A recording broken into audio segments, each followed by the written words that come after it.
Many people have asked me what to do when they're being bullied. While there are many reasons for bullying, I've noticed one common theme. You are too kind and gentle. I'm using gentle words to describe being meek, timid, and not standing up for yourself. I once read a great quote: those who blindly follow the rules of kindness will eventually be crushed by those who don't. So, this is a reality I've come to see quite clearly.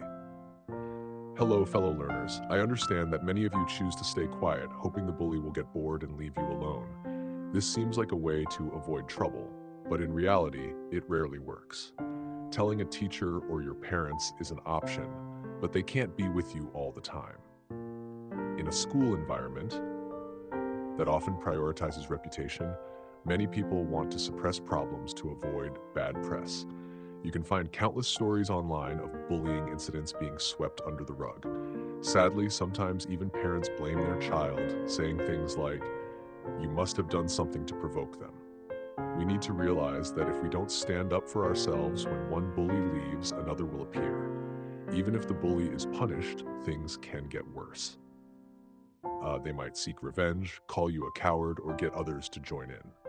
In my experience, when a kind person is pushed too far, their reaction can go beyond self-defense and become an attack. When that happens, you're the one who ends up losing. In my opinion, one of the most effective things you can do is to learn how to defend yourself. Boxing, MMA, or any martial art will do. It's not just about protecting yourself, it's about showing others that you're not a punching bag. Bullies often target people they perceive as weak. When you show strength, they lose interest. Some people might tell you to be compassionate and patient. I agree. But compassion is only meaningful when you're in a position of strength. You can only forgive an enemy when you're winning. So in my opinion, being brave and standing up for yourself just once can save you from a lifetime of bullying. If we're in the wrong, we should admit it. But if we're not, we have the right to defend ourselves. This is what I teach my daughter. You can be kind, but you must not be weak. Be friendly to others, but never let anyone humiliate you and get away with it. This is a perspective I believe will help her navigate life's challenges. Men should learn to love themselves. Men have desires. It's our nature. But I believe a man should learn to love himself by improving his character.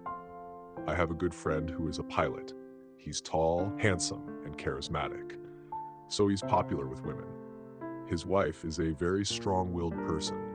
He confided in me that he was feeling conflicted and was afraid he would one day fall. I told him that if he couldn't change his work environment, he had to strengthen his willpower. I gave him this perspective. Look at the gains and losses, the pleasure and the pain in each choice. Everyone wants more pleasure and less pain. Cheating might bring temporary pleasure, but it leads to severe consequences. His wife, children, parents, career, and reputation could all be ruined.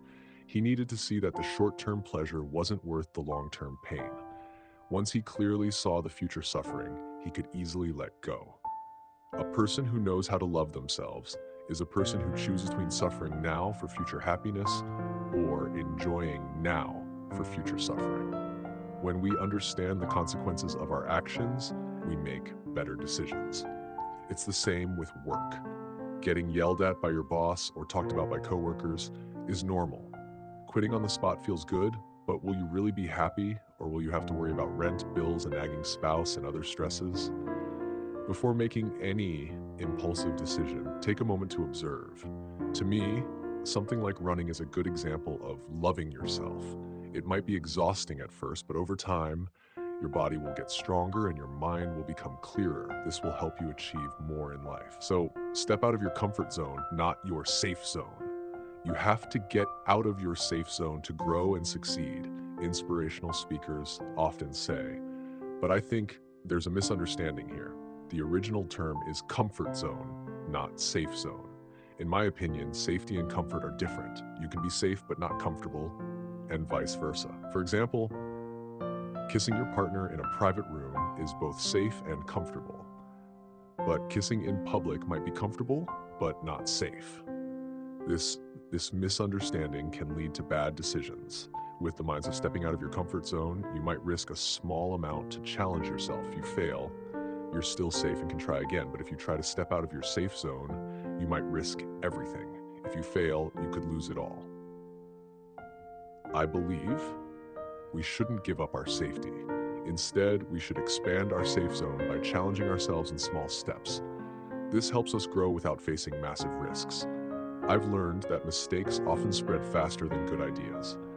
That's why misunderstanding a single word can have serious consequences. At my age, I've become more cautious, thinking carefully before I do anything. This is how I love and protect myself.